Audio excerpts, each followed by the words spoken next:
Total War Three Kingdoms was Creative Assembly's fastest selling title in their history, and in the first month saw on average 100,000 people playing every single day.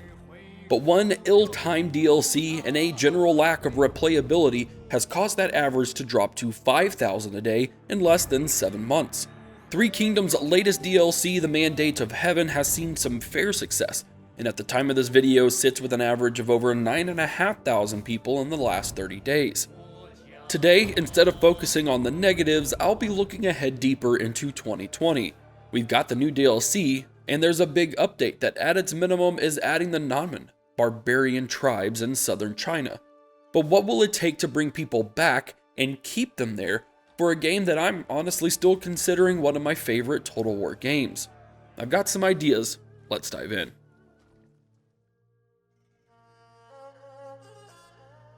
The addition of the indigenous Nanman is one step closer to hopefully bringing one aspect that's missing in Three Kingdoms: cultures and/or subcultures.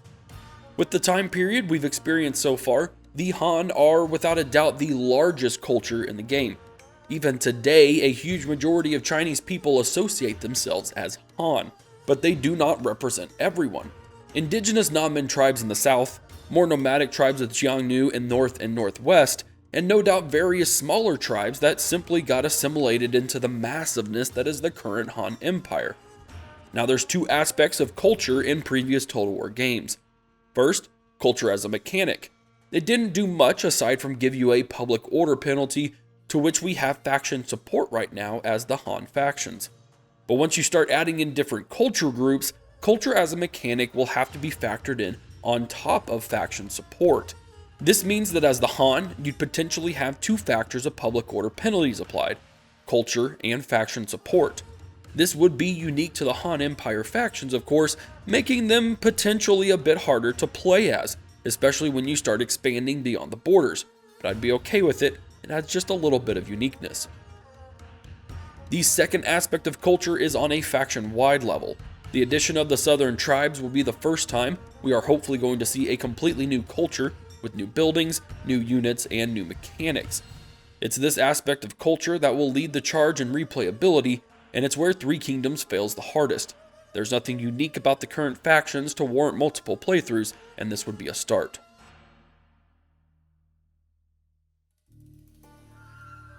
Religion is almost on par with culture in terms of significance for replayability, but not in the traditional Total War sense. I briefly dug into religion during this time period outside of this, and there's a lot more than I thought. Ancestor worship, Confucianism, a loose form of Buddhism, and Taoism brought in by the Yellow Turbans are all forms of philosophy or religion present at this time. The main differences between Western religion and this Eastern version is the emphasis on belief and the idea of conversion. You don't have missionaries or dignitaries actively searching throughout China, trying to convert a village from Taoism to Confucianism, or calling ancestor worship as something evil. This coexistence of beliefs goes against the formula of religion for Total War. It's a reason that I believe we only have one type of temple for the Han and one type for the rebels. To me, it seems like CA knew religion had to be in there, but didn't know what to do with it aside from boost public order.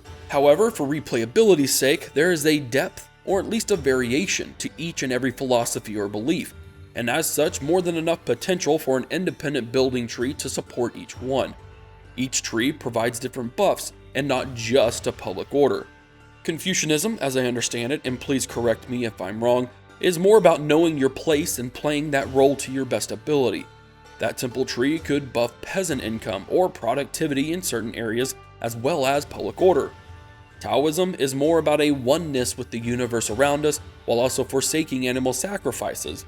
So in provinces with cattle farms or fish, building a Taoist temple would produce production of these foods. There wouldn't have to be much to make each different, but even the smallest bit of difference could let you play around with effects like the various gods we could build temples to in Rome 2. And the same idea can be applied to schools of thought. There were plenty of these to go around during this time, and Chinese history is full of military, social, and economic ideologies. Crafting different educational buildings could boost military units created there, or open up certain skills for your characters, like it does now, or even provide certain equipable items for said characters. There's a lot in this area that could add some serious diversion among similarly cultured factions and add just another layer of depth and different paths to take during your playthroughs. Fair to say that the synergy of buildings in Three Kingdoms, while simple once you figure it out, actually does create an economic system with some relative depth. It does feel a bit incomplete on the diplomacy side of things. Having food as a bartering tool is very historical, so much so that after the Han Empire fell, money and gold was no longer the currency but rice and other foods. However, there are 4 types of foods, not to mention 11 other resources. And while I'm not saying we need all of these resources to be tradable like food is now, the fact that Total War Saga Troy is using resources as building materials got me thinking how that could apply to Three Kingdoms. Resources as of now simply reduces building costs in areas that really just don't make sense to me, and are limited to your local commandery. But what if they each give benefits in other areas?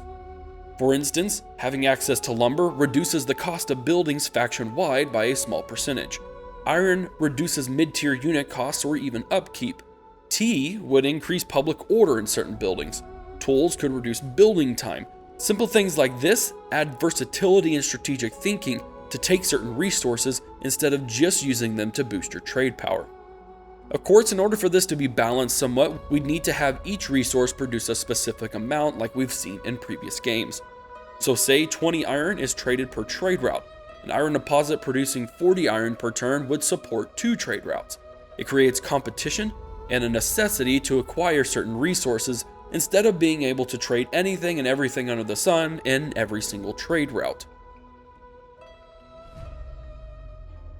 The last big area that needs some serious attention is units, and this is where culture from new factions can create some room to breathe, and also where Three Kingdoms is least likely to expand in the way I'm about to propose. Armies, to me, are the most lacking aspect of Three Kingdoms, and it lacks not necessarily in the number of units, although Three Kingdoms has the smallest number in a major Total War game, but the fact that any faction across the game can eventually have access to every non-faction unique unit because of retinues. Now, retinues are definitely something I enjoyed when I first played the game, but because units are tied primarily to a general's type and level, it diminishes the uniqueness of your army build as every faction has access to the same troops. Imagine if all the factions in Rome 2 just had access to Rome's roster and that's all you fight against. Actually, that sounds pretty badass, but you get the idea.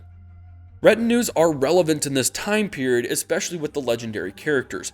But what if there was a way to hire a character from a different culture?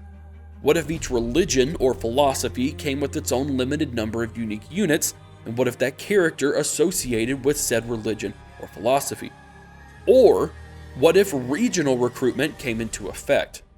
I would be more than willing to entertain the thought of regional units that at their core are the same, but come with a unique spin, from weapons and armor to buffs and debuffs, depending on where they are recruited. Northwestern units recruited in the desert regions could be more lightly armored but faster. Southern units used to fight in the Nanman ignore forest penalties, even something like coastal regions having basic spearmen with nets. What I'm tired of seeing is the exact same spears, swords, ranged and cav units with every single battle I fight. In my campaigns, I honestly just auto-resolve 90% of the battles I fight for this very reason. If you fought one battle, you pretty much fought them all in Three Kingdoms, and adding just a bit of flair and a bit of variation to the rosters already there would go a long ways.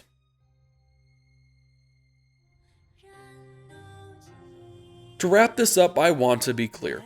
This video wasn't designed to throw shade at Three Kingdoms or Creative Assembly. I'm not here to bash the game or call it poor quality. My intent is to open up dialogue and conversation for a game that desperately needs some changes made so I and a lot of other Total War players can keep coming back and playing this game. It's just not there right now, and for a game that sold 1 million copies, it deserves to not just fade into history as a mediocre game, and I want Creative Assembly to be able to support it for a long time to come. Thanks for watching, this is Havoc, and I'm out of here.